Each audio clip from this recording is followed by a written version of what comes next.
Since I took office, we have cut our deficits by about 2/3.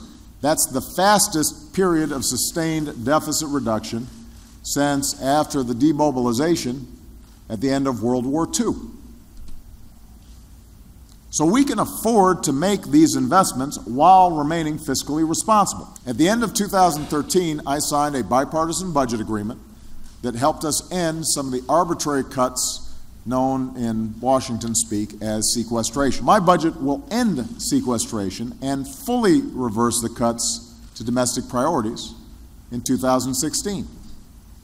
And it will match the investments that were made domestically, dollar for dollar, with increases in our defense funding.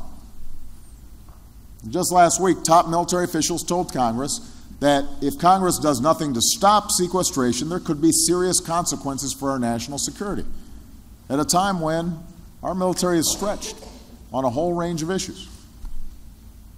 And that's why I want to work with Congress to replace mindless austerity with smart investments that strengthen America. And we can do so in a way that is fiscally responsible. I know there's some on Capitol Hill would say, well, we'd be willing to increase defense spending, but we're not going to increase investments in infrastructure, for example, or basic research. Well, those two things go hand in hand.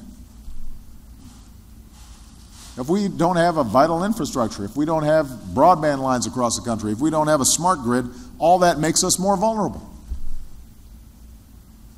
America can't afford being short-sighted, and I'm not going to allow it. The budget I've sent to Congress today is fully paid for through a combination of smart spending cuts and tax reforms. You've got to put politics aside, pass a budget that funds our national security priorities at home and abroad and gives middle-class families the security they need to get ahead in the new economy. This is one of our most basic and most important responsibilities as a government. So I'm calling on Congress to get this done.